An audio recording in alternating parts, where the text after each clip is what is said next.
iRacing.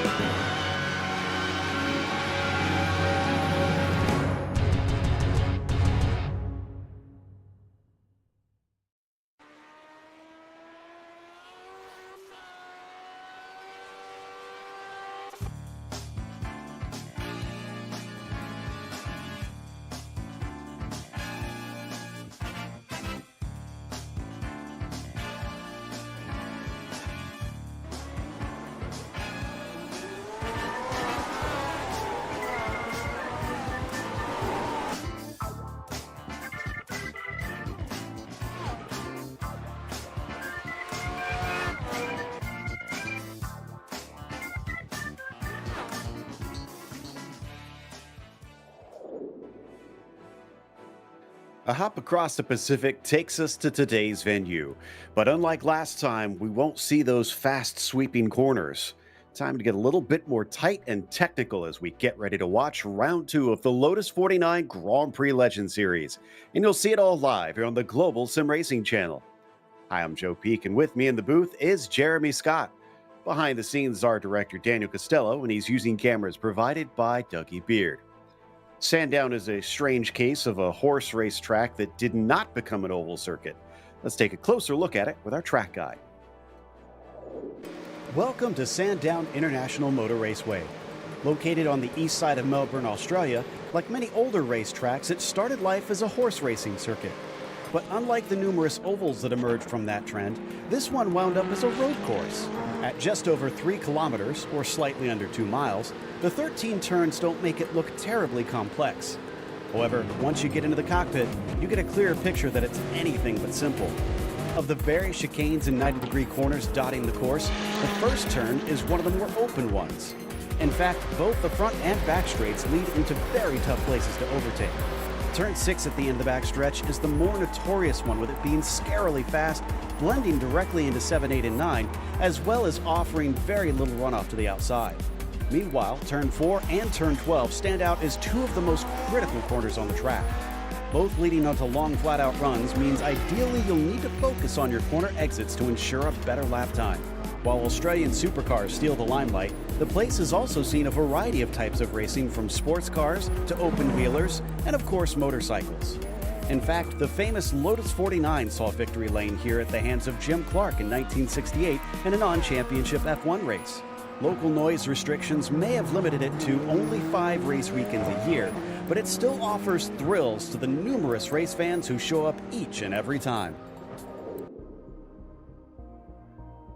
Well, as we can see, Jeremy, this really is a bit of a unique track compared to most on iRacing. You know, and the first time, like a lot of us here in the States, were introduced to Sandown was late at night on Speed Channel. So a little weird to see a horse track in the middle of the circuit. Just shy of 2 miles, 13 turns. And yeah, the big points we're going to see here are the 2 through 4 complex going into Turn 6, because it's a kink, which sets you up for Turn 9, and then the 11, 12 going onto that long front straightaway. Exactly, and drivers will be hard-pressed to try and get a pass done here, I have to imagine, from what we've seen in the past. So, as we take a look at the championships real quick, they're nice and simple, thankfully, at least especially in the F1 standings. It's pretty much where they finished out there. So Valenteus is leading. That said, we do not see him here today. So he's probably going to lose that top spot, but the drop weeks will help him out later on. Mick Claridge, we'll see whether or not he can maybe challenge Togo today. Drivers like Seb Tixier, trying to have a little bit of a better season than times past, did kick things off with, at least with a top 5. We'll see how he fares over here. Of course, we also have a F2 drivers standings, Jeremy, so why don't we take a quick glance at that as well.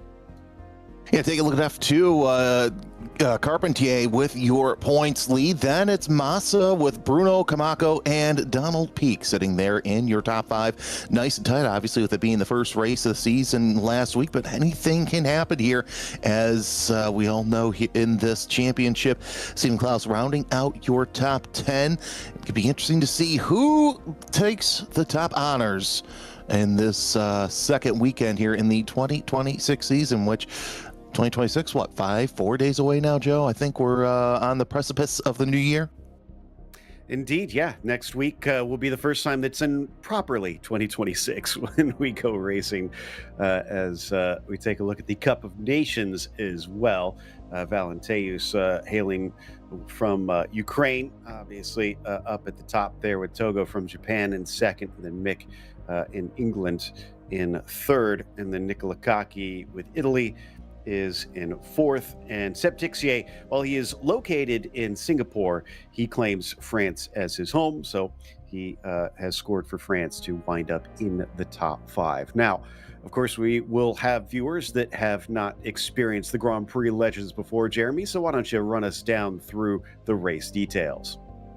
Yeah, it's the second round of 12, 31 laps. You can't change your car, so you rung what you brung. It's an open setup, which there are some series that have fixed setups, which are provided by the series or sponsor. This one, you can run whatever you want. Drive through at 17 incident points. An incident point, basically, you get a wheel off, you go off, you spin. That's the incident points, and your race is over at 25 incident points. So, 31 laps, but with these cars, anything can happen because of the low downforce of these Lotus 49s, which makes life a little bit more interesting. Yeah, there's nothing like it seems like elsewhere on the sim. It's very much its own unique car, and we're into qualifying at this stage. Nicola Kaki actually our quickest currently at a 105.602. The laps are pretty short here. And Togo Hisada, well, he just took that away. A 105.569 has now put him up on the top. And he still has one more lap to go, so he could yet improve. Yeah, plenty of time left in qualifying. Is like we said, short laps. These cars are fast.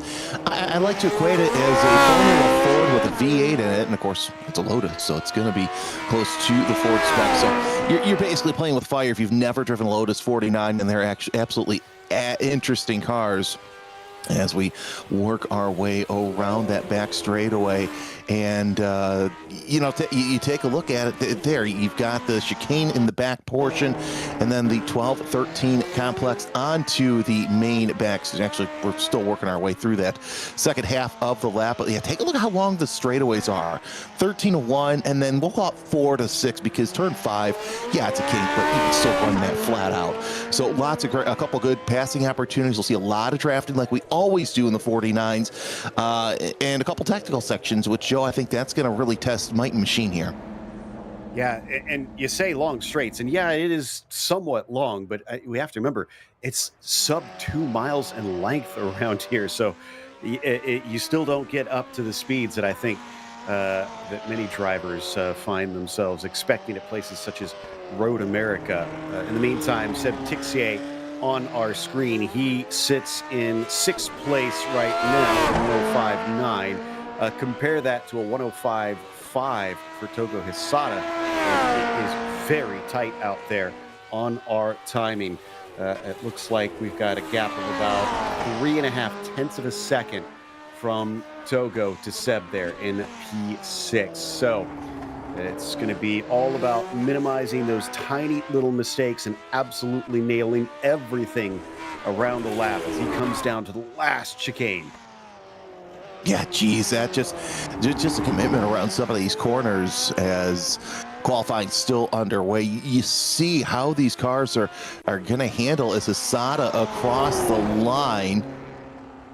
And of course, also, look at how long the grid is. Don't think they'll be doing it that long, Joe, but lots to play for here in this early part of the qualifying. You see Tixier making, actually that's Olsen, I'm sorry, with no time so far, but should be getting login time this time by with just over a minute left to go in the session. Exactly, and Olsen, actually I think, yeah, Laus does have a time. It looks like he's sitting in 9th.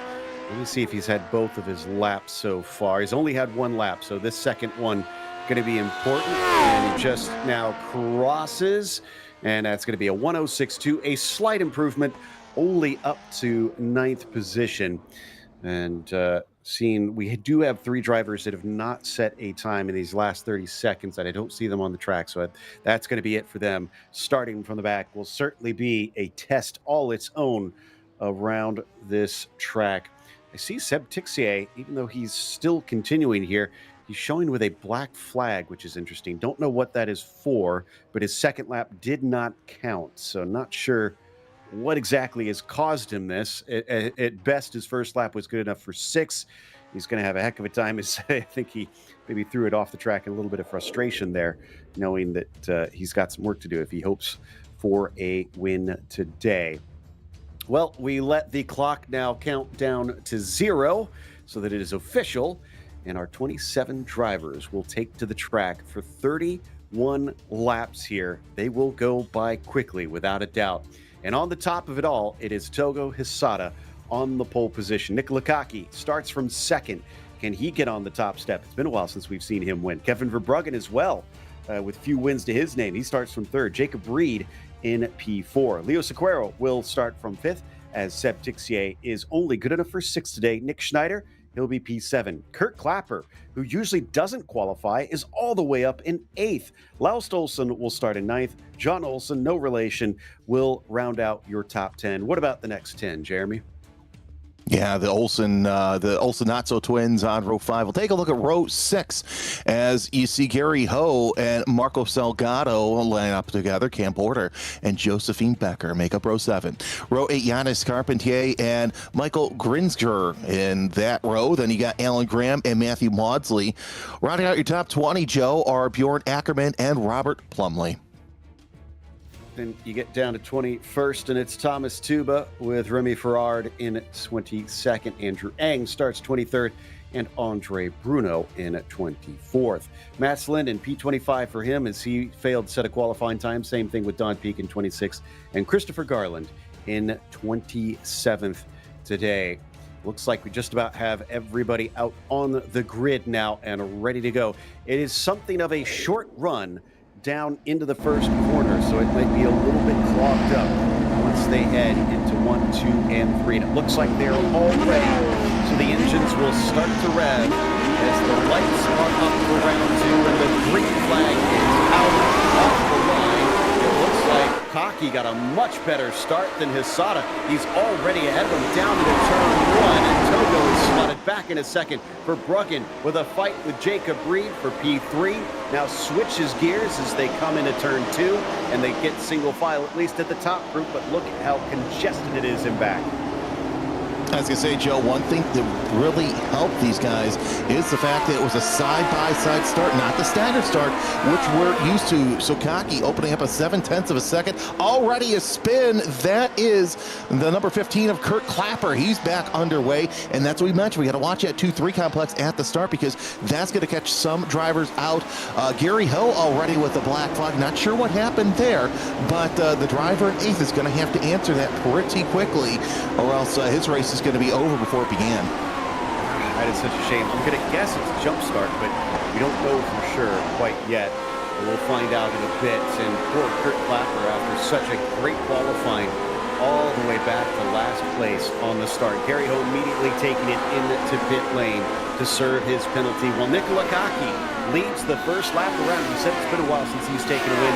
Cam Porter, in the meantime, trying to crack into the top 10 as he fights for 11th with Salgado, doesn't get that spot down into turn 1. And that's gonna be key. You're gonna get a good draft, but you still have to capitalize, I should say, into turn 1 and into turn number 6. You see these cars going single file. They're gonna have to do that because there's really not much racing room. While yes, it is an Australian track and they're known for raciness, look at how narrow it is, because if you look overhead, this facility is a very tight place. And heck, even the supercars have a problem racing here. Oh, look at Tixier going to the inside, right into the gravel, and that is not a pass that he wanted to make, but I wonder if the brakes went just a little bit flat to the floor as he loses several spots. Oh, and Alan Graham off the circuit as well. That is a very tricky corner into there, so not surprised that we've already seen a number of drivers fall afoul. Kurt Clapper, who found his way back to pit lane, apparently lost a wheel on his way back, which was interesting. Hisada already challenging for that lead as he's caught back up to Cocky. But now they're joined by former Black Stripe driver Jacob Reed as well. Yeah, so this no surprise that the top three have found each other. They always seem to do here. And of course, back there you got Verbruggen leading Schneider and Sakaro for position. But look at this, Hesada trying to do all he can to get around, and Kaki's not going to let it happen. No, Hesada goes deep to the inside through turn 6. Who's going to give up first? It's going to be Kaki as Hesada gets the point. Reed wants in on this action as well, but Kaki's going to go high, wide, and handsome around turn number 9. That's going to be a nice tight battle for second place between Kaki and Reed. So in a matter of a couple of corners, Kaki could be going down to third. He sits in second for the time being, though. You're on board with Reed as you see how close the action is here on the upcoming lap 4. Yeah, I mean, he nearly lost that second place to Jacob, and him fighting hard to hold on to it is probably the only thing that saved him. But he'll have a chance to try and get back on Toga if he can keep the pace with him. So far, so good. He has not lost touch with the Japanese driver. Switching once again into turn 2. It is a tight chicane here through 2 and 3. And those curbs, my goodness, it always strikes me how tall they are around this track. Thankfully, these cars have pretty supple suspension.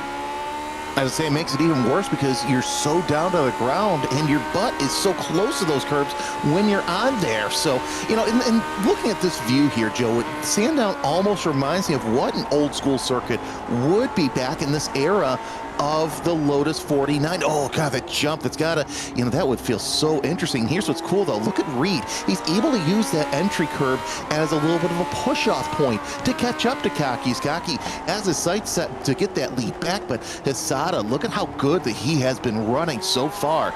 Once he got the lead, it was easy to defend, but Kaki's going to try for another attempt heading here into turn 1. You got a very good run in comparison. Not covering the inside. Toga's going to leave the door open, though. Is this going to allow Nicola through? It does. He takes the lead right back, tries to undercut. Does Togo?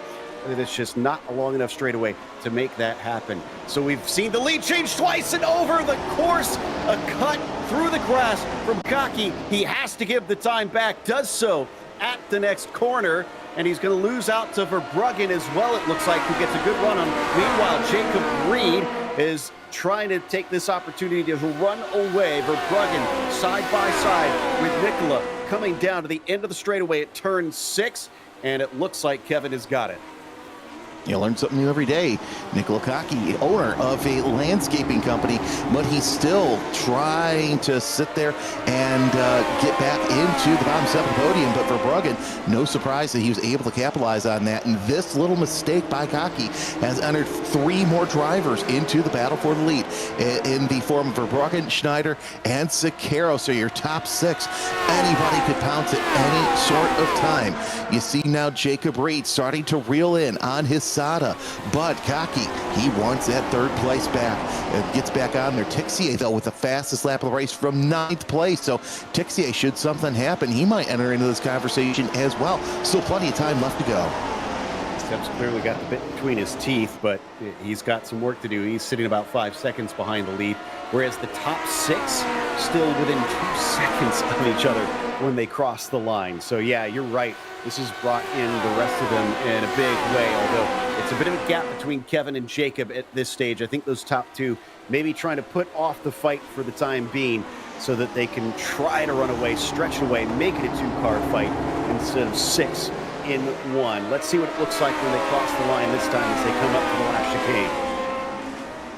Tell you what, Olsen and Tixier falling back a little bit as Olsen, Tixier, Salgado with a great battle. But yeah, this is just chess right now where everybody else is playing checkers. Is everyone trying to set themselves up for what potentially could be a good battle? Oh, a little bit of an off there by Mats Linden.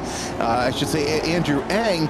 And that area is going to catch drivers out left and right. We've seen how it has caught some drivers out. And, oh, look at this battle, though, as Kaki goes to the inside of Verbruggen, gets that 3rd spot back. Now he wants to go back up to the 2nd spot, but can he do it? Verbruggen and Schneider close in with Sakaro right there, the interested spectator in this battle for 3rd. It is gapping. It's up to a 1.5 seconds between P2 and P3 at this stage. So it's in the favor of Hesada and Reed right now, but we don't know because for the last lap and a half, it has been Nicola stuck behind Verbruggen. Look at how close they are, though.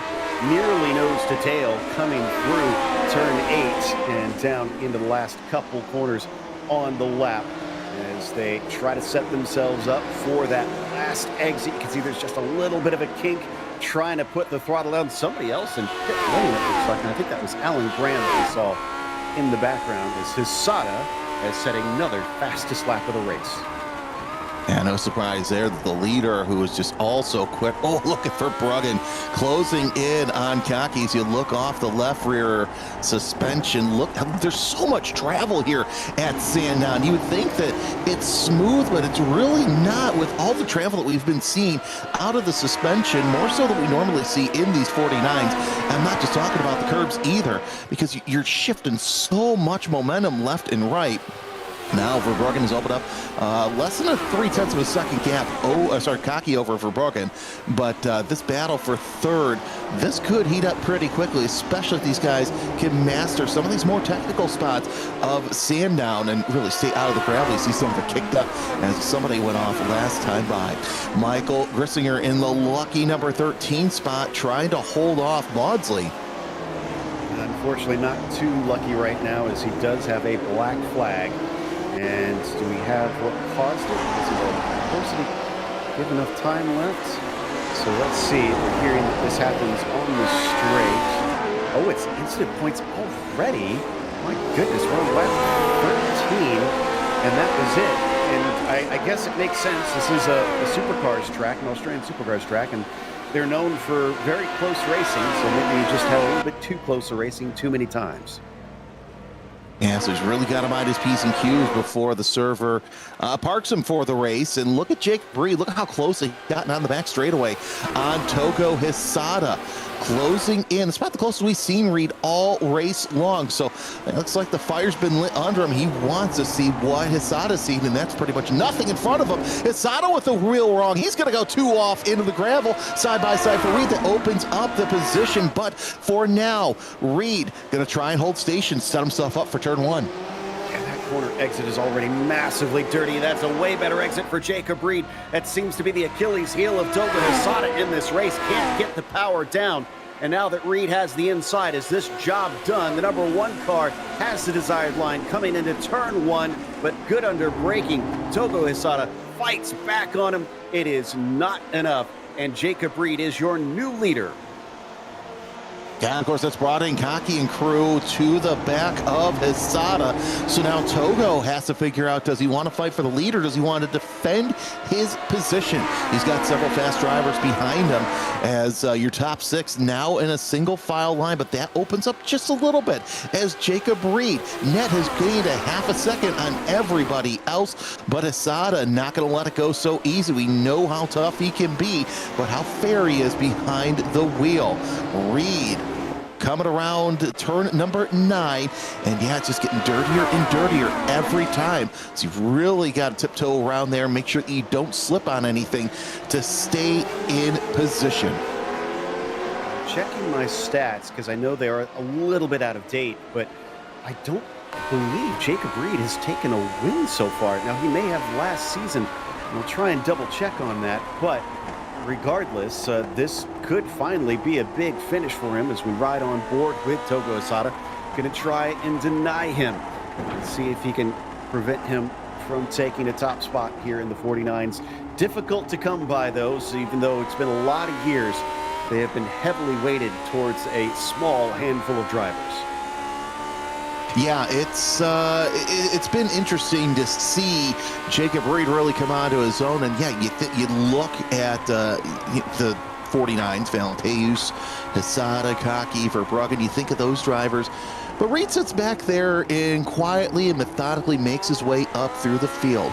If this is the breakthrough that Reed has, why not on a very technical racetrack coming around with a win? This will be absolutely fantastic. By the way, Kaki with the fastest lap last time by, so Joe, everybody kind of trading some sort of barbs when it comes to getting that fastest lap of the race. We'll see if it changes hands once again, because the draft just so popular around here.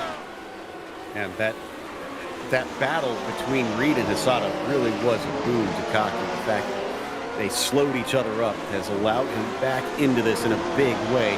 Verbruggen is not completely out of it, but not sure that he's quite as quick as Nicola today. So it'll take a bit for him to get back into it as we check in with Matthew Maudsley. This is for 12th place with Ackerman just in front of him. And I guess you could say Carpentier as well up in 11th. A little bit of a three-car train. And you talked about the travel of those suspension. You could see those noses dip down as they slam the brakes. Yeah, a lot of heavy braking zones here, so you really get to see how close that nose gets to the ground, and that's in spite of, I would say, what, a foot of clearance that you have? You know, very high compared to what you see in the modern open-wheel cars, and how close to the ground these cars are. But then again, that was close back in that era as well. Yeah, exactly. It's all kind of relative, and these were top line, even though now they seem a little bit antiquated. I still love seeing the raw power of these machines. Drivers without any sort of aids to help them as well, really struggling to get the throttle down, and that causes them to waggle around as the tires slip on this Australian surface. Back to John Olsen.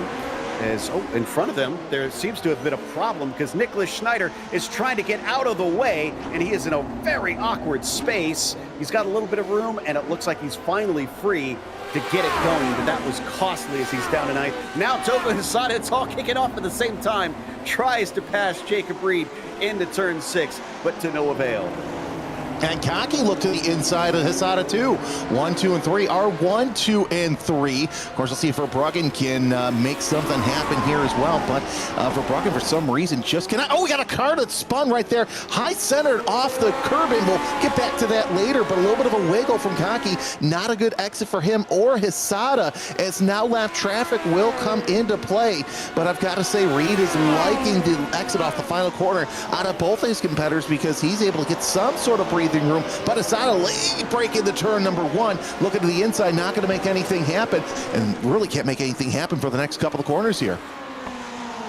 Tixier still suffering from that opening incident where he went off the track. He's been stuck behind both of the Olsens for quite a few laps now, and now it looks like he is struggling to try to get the car back together after he had a problem there coming through 1, 2, and 3.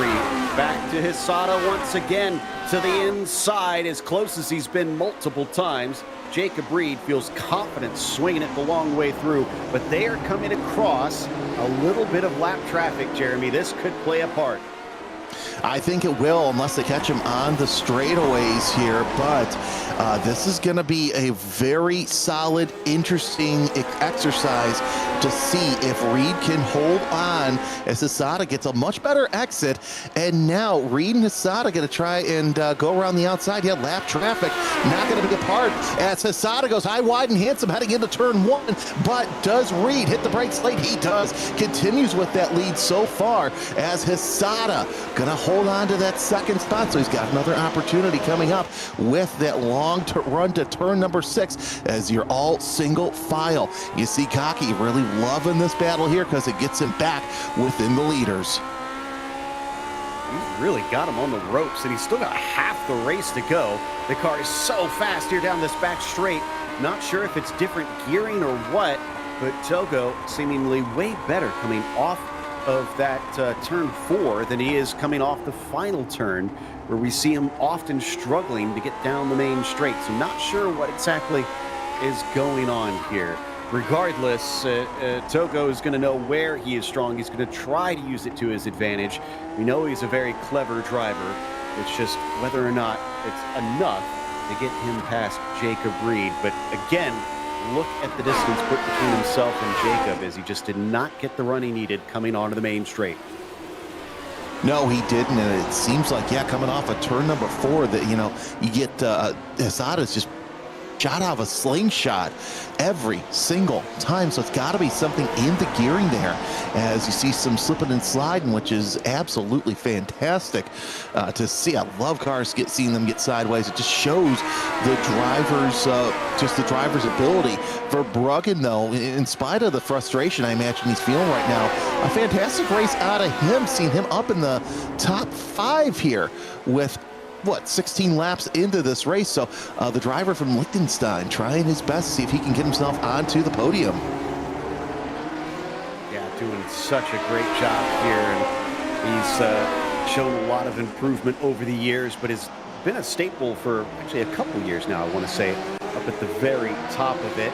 Is Sada is, well, he's an okay exit, but I don't think it's good enough to try and battle with Reed. If anything, I was kind of seeing whether or not Kaki would have a shot at him this time, but no, they're going to stay as they were. Down in the braking, that's definitely closer than we've seen from Togo in some time, and he's known usually as very good on the brakes into these heavy braking zones. But I just realized when I took a look at the weather recently that it is a very slippery track out there. We haven't covered this. 112 Fahrenheit on the track surface. It's a sticky day out there. Oh, it's a sticky day indeed, yeah, with slipping and sliding. And we're really seeing that happen here in some of these corners, especially on the exit. So no surprise here that we're seeing that. Look at how close Kaki's gotten on the back of Hisada, our producer. So Australia in the summer, yeah, Aussie, oi, oi. As Hisada trying his best to reel in Reed, but keep Kaki away from him because the past couple of fast laps have belonged to the driver in third place. But Hisada with a little bit better exit off the final corner, Joe. I don't think it's going to be enough to get around Reed. It might be enough, though, to set him up for a pass in turn 6. Yeah, it's set in February in the sim right now, so it does make sense that they got a pretty hot track out there. And as they come through 2 and 3 down into 4, will we get a run from Togo on the back straight this time? No. Jacob Reed, he knows this is where he's been vulnerable, and he gets a pretty good exit that time. I do think the slipstream is helping Togo somewhat, but it's just not a long enough straightaway. He's going to give it another look. He's going to try and send it in as deep as he possibly can. They get side by side. That's way off the track, and that is enough to put him off. Togo has managed to get by Reed. Kaki nearly overtakes him as well, and that is what Togo has been working towards for many laps now. And that is something that Togo wants. We'll see if he can keep the speed up to get a Reed in that second place. But Kaki also wants that second spot. This is going to be absolutely fantastic.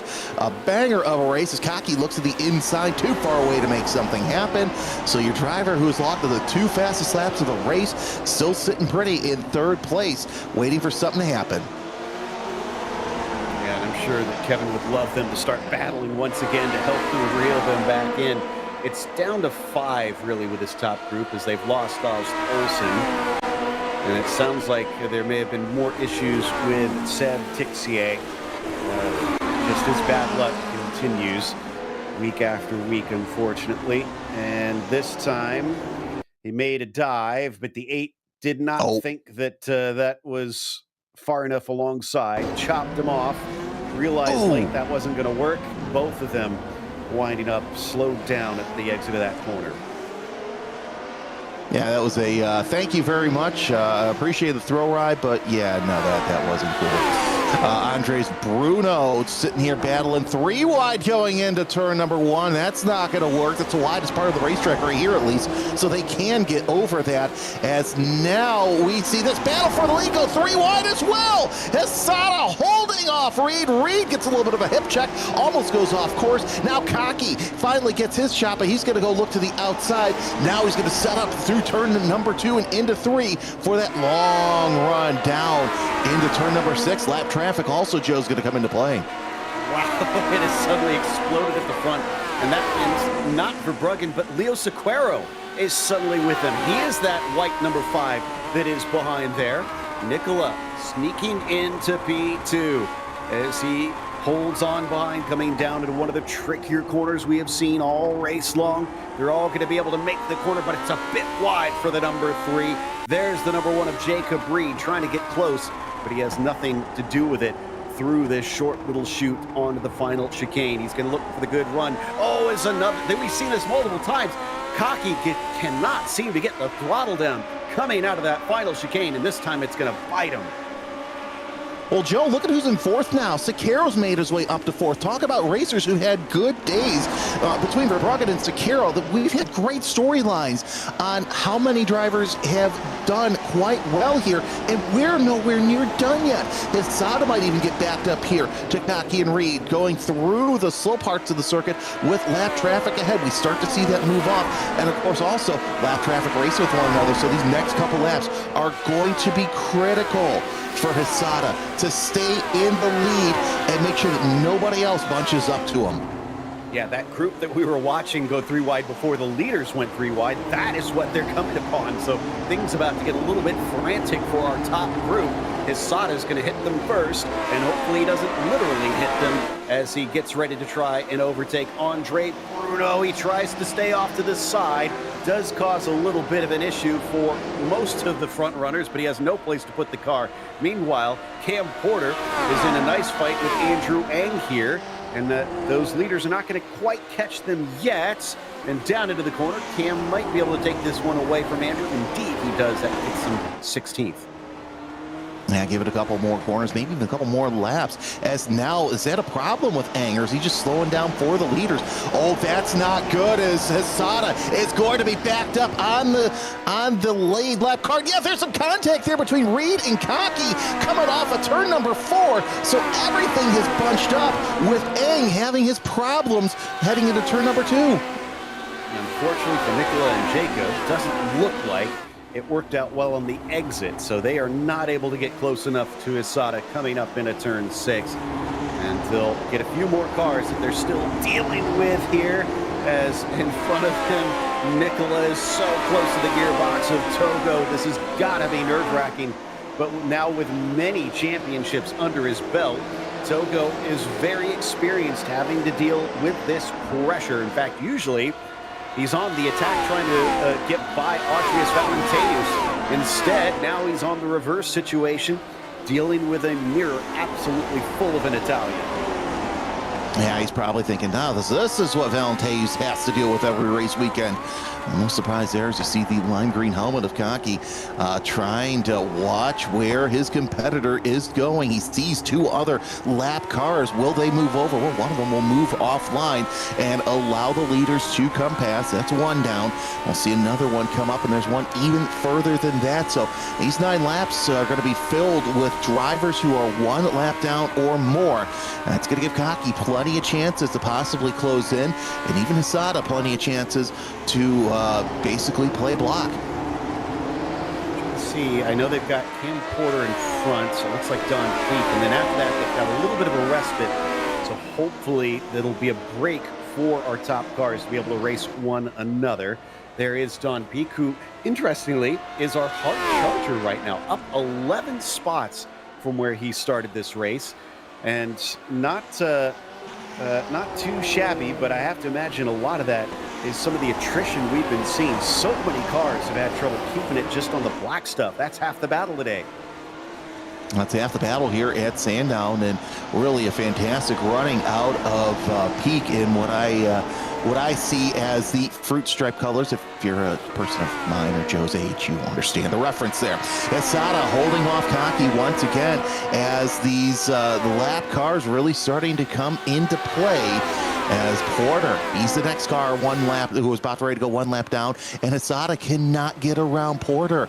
Oh boy, this is going to close everybody up here in the top 6 once again, as they work their way around through turn number 9, now into 10. So Porter going to start to think about where he's going to have to get over. Oh, look at this dive. And Porter does get over. I don't think that was an opportune place for him, because now he's going to play block to Kaki and Reed there, coming off the final couple of quarters down the straightaway. But Kaki is closed in on Hisada. Fortune favors the bold, and I've got to say this, that was a bold move by Hisada and Kaki. Did not work out for Jacob, but I don't know where Cam put that car. He's experienced in this league. Well, not league, I say, but series, really. This is an official series.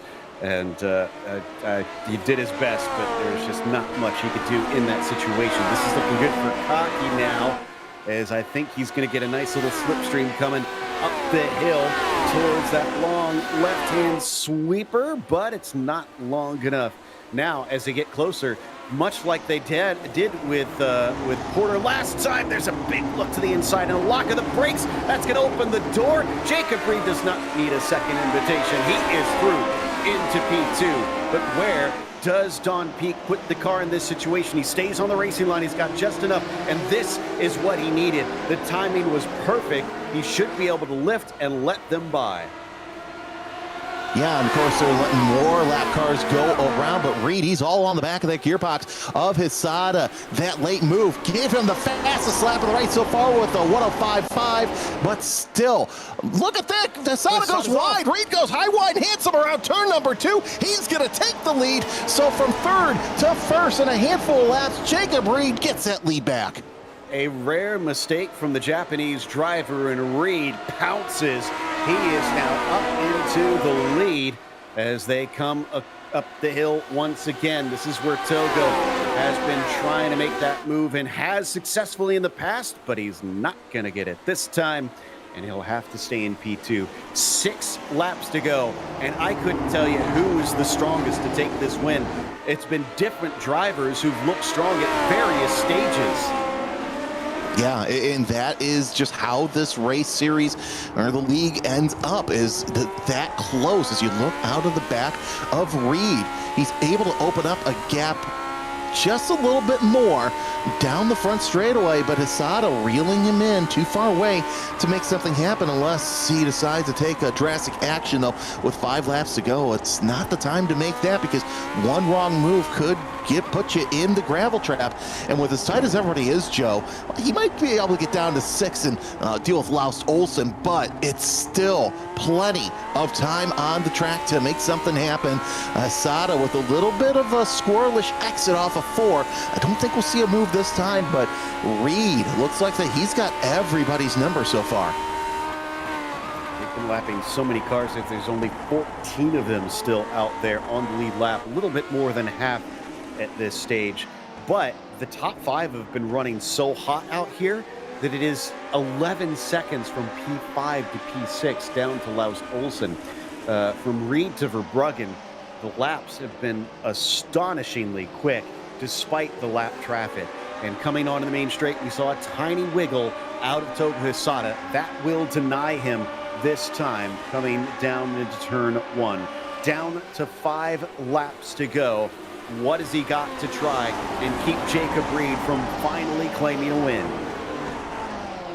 And here's what's interesting, that final corner, turn 12, will give a nice slingshot opportunity to anybody close enough, because look at how far down the front of the finish line is here at Sandown. Oh, a little bit of an awful off there from Jacob Reed. Gets a little wiggle, but Hisada not able to pounce. He does close in, but still, I think it's going to be too far away to make a move in turn number 6. But Kaki, he's itching for some sort of move as well, as he saw him dancing around looking for some sort of opportunity. Still nose to tail, all the way down to 4th, I think you could still say. Sequeiro still hanging on. Verbruggen's been losing touch a little bit. But as we've seen, all it takes is the right traffic or the right moment. He could be right in it. It's down to now 4 laps to go. Reed still holds the advantage coming into turn 1. It is just them racing with one another for a while until they get to the Frenchman of Remy Ferrard. And that might be another lap or 2 before they reach him. And of course, with the slower cars really just moving off to the side, that has really helped this race move along. Kaki, though, he's still the instigator in this podium battle, trying to get into that 2nd spot. I wonder, though, if Kaki gets into 2nd, if he thinks he has something for Reed. We've seen 2 portions of the race where Reed has been really, really good. This is that 2nd portion, and I don't know if anybody has Reed's number this time by, because that could have been nasty there. A little bit of a jump from Sequeiro as he tries to get around the Frenchman. But still, this has been an absolutely stellar race out of Reed so far. Really had to fight for it, too. And coming up from, we have to remember, he qualified in 4th. Granted, it was so close. I mean, there's not much in it between them in terms of lap time. He now sets the fastest lap of the race.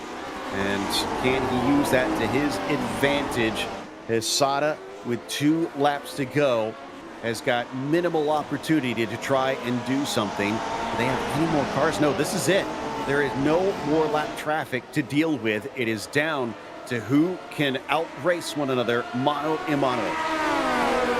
And that is where some of the best racing is, especially here on the Lotus 49. Hisada looks around, not going to make a pass happen just yet, too far away. And if you make a move now, it seems like it'll be just a desperate attempt to try and get the lead, only to possibly lose it. You're on board with Hisada a little bit faster through the apex, but still cannot seem to get the power down coming off of the corner as we come down the straight towards the straightaway for the penultimate time. Joe, I've got to say this, Jacob Reed, in spite of that gap growing and shrinking, so far it looks like that he has everybody at bay. Yeah, I think he's got the advantage here, but it depends on how feisty Togo feels today. Like we said, he is king of the late breakers often, and he could try and send a desperate one. Now, he's not one to try and throw the race away for all involved here, but he is very brave, so you have to keep your wits about you. And, oh, I don't think that was a good exit. We saw just a little bit of a twitch there from Hisada, and that might have done it. Reed was so much smoother coming out of turn 4. Even though he's gaining, Togo's going to have to be extremely deep, and no, he is not. He knows it is not worth it there. Could still try it into this one. No, neither that one either. In fact, he's thrown a little bit off, and Kaki might take away second place. He gets a better run. It is now a battle for best of the rest as Nicola sneaks through, but he's the long way around. Could see a cutback, but ahead of both of them, Jacob Reed, bearing the number 1 on his car, is going to finish in first today, taking the win, while Togo Hisada will be barely behind Nicola and have to settle for third. What a fantastic battle there for that podium spot, and Kaki getting the better of the two. We were waiting on them, waiting on to see if he would come there at the end, as we see Seb Tixier come across the line in 7th spot. But yeah, we're waiting to see if Kaki would come on at the end. Waited for an opportunity in that 7-8-9 complex, and then he pounced. Great stuff, and Gary Ho here going to be among our last drivers to finish the race. We haven't really checked in much with his webcam as he usually does bring it to us, but all the action has been in front of him, as behind him Thomas Tuba will be the last car to come across on the lead lap. Only 14 drivers will finish all 31 of our circuits around here. Let's go through our finishing order here today, and up at the top of it, Jacob Reed is your winner in the end. Behind him, it was Nicola Kaki, who was about a second behind, but that's about the biggest gap we've seen for about the whole race for the lead. Togo Hisada barely 2 tenths behind him, lost that P2 right at the very end. Leo Sequeiro was in 4th. Kevin Verbruggen getting a nice top 5. Laus Stolson falling back a little bit, unfortunately, even though he was close for much of the race. He'll take 6. Seb Tixier, I think that mistake early on really set the tone for him. He could only get up to 7th. John Olsen was 8th. Salgado was 9th. And Carpentier wound up in 10th today. As you take a look at the bottom half of the top 10, it's Matthew Maudsley ahead of Robert Brumley, Gary Lee Ho, and Thomas Tuba, the last driver on the lead lap. Then you have Cam Porter, Don Peak, Mats Linden, Andrew Eng, Andres Bruno, and Michael Grissinger in the 20th spot. 21st went to Josephine Becker. She must have had issues today because she's been so quick other than that this race, as Alan Graham was 22nd and Remy Farad 23rd. Bjorn Ackerman, unfortunately, his bad luck returned. He was only 24th. I think we get to the DNFs from here. Schneider 25th. Kurt Clapper, unfortunate there, after starting in 8th. He's only 26th. And Christopher Garland, our 27th today, who I believe was a did not start.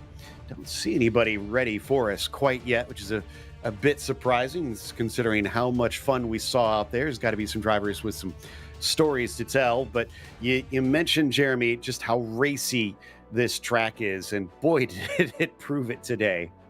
It really did. And, the two spots we mentioned would be the hot spots were turn 1 and turn 6. Surprisingly, turns 2 and 3 kind of showed up to play as well, with turn 9 being the honorable mention, especially on the exit. Looks like we've got second place ready to chat. Nicola Kaki. Nicola, congratulations on a podium, but man, that looked very frantic up at the front with you guys all swapping the lead at times. Hi guys, yeah, it was a surprisingly fun and crazy race to be on this track. I thought it was going to be much harder to overtake, and because it's so easy to defend, but I did mistakes in the first few laps, and in that case, track position matter a lot, but I wasn't too worried about my pace. I mean, I think I had we had pretty similar pace, so I thought with a little bit of luck and with Togo and Jacob going to fight a little bit, I was going to be back in the game, and that happened. And it still was very hard to overtake here, but with all those overtakes, it's been a very fun race to drive, and I think also to watch. We've obviously seen you fighting for these wins a number of times, but our stats are a little bit behind. When was the last time you were on the top step? You mean the last time I won a race? Yes. It was Le Mans, and I think 4 weeks ago. Yeah, and then the other one I had. Philippe Island, a few races earlier than that. So not super long, but still a very close one here today. Are you glad to see the other side of Sandown? It's not one that comes up on the schedule very frequently. It's a little weird because I think I like this track, even if it's very narrow, very twisty, and not very suitable, at least in theory, to actually do a race. But I think I like the track. It's a little bit too bumpy maybe, and you have to cut so very high curb, so with my motion rig it's not very pleasing. but it's also hard in your body actually. But I think I don't know why, but there is a very low grip in many exit of the corner. So with this car in particular, it's very hard to put down the power, and you saw a lot of power slide today, and that's because of that. So it's challenging, it's technical, it's not very suitable to race, but I think maybe I'm wrong, because today was a very good race. Yeah, it was very hot on the track, so that probably explains the slipperiness. And I guess you're getting the real racer experience with the roughness of the circuit. But congratulations on a second place today, and hopefully we'll see you next week at Brands Hatch. Okay, thank you guys, and I want to congratulate Jacob and Togo as well. They were amazing to fight with, and super fair. Even sometimes you just slide a little bit, a meter too wide, but they are super aware about that, and it's just a pleasure. Bye. That was Nicola Kaki. These drivers have raced against each other a lot, and it sounds like Jeremy has caught up with third place finisher Togo Hisada. Yeah, Togo Hisada, you were in the lead, down to third. Some fantastic racing here at Sandown. Congratulations. Yeah, thank you very much. It's amazing. It's really fun race today. Let's talk about that, because you had the lead for a good part of the middle part of the circuit, but really that was sandwiched by Jacob Reed. Yeah, because I made a mistake too many times. Yeah, it's really tough track. It's really bumpy. It's just ice grip. Yeah, especially the Lotus 49. So really easy to make a mistake, and I made mistake one too many times, and that's the difference of the Jacob and Nicola and me. So how much of that was the track? How much of it was the slippery conditions that had so much slippage for you? Yeah, under the I'm not sure. I'm not sure, but somehow the Sandown provides a giant draft, giant slipstream. It's not the first time, I think.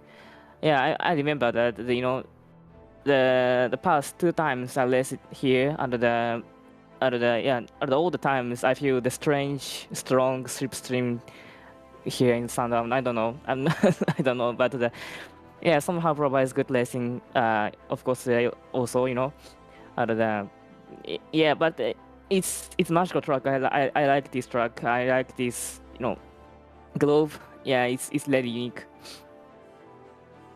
Now, this season, what are you focusing more on? Are you focusing more on the 49s or the 79s? Yeah, I want to say both, but yeah, I think the 79 is more hard for me because just the knowledge of the car is not the 79s. I I race frequently with 79 in begins last year's season 4 or something like that. So the still 79 knowledge is too low compared to the 49. So I have to prepare a lot with 79. Well, either way, a hard-fought third place. Great showing here in race number 2, so can only go up from here. Congratulations, Togo. Thank you.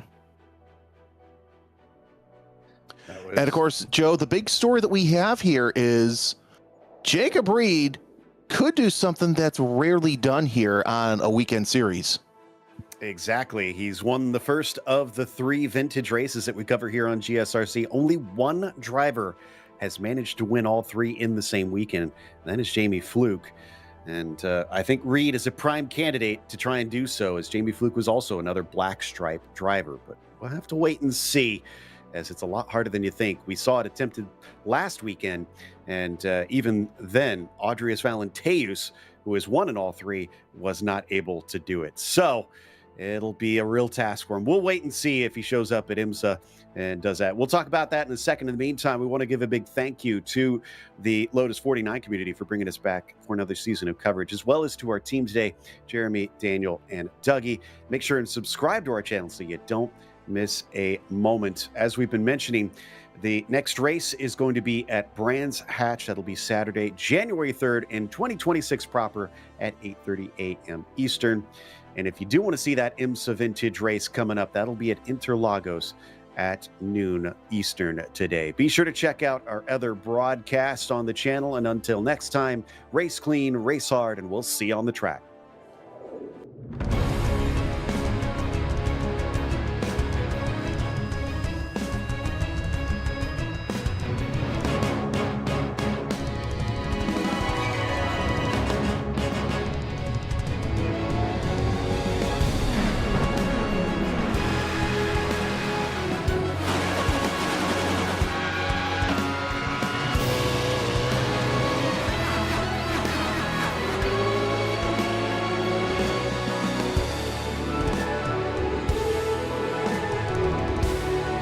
This is iRacing.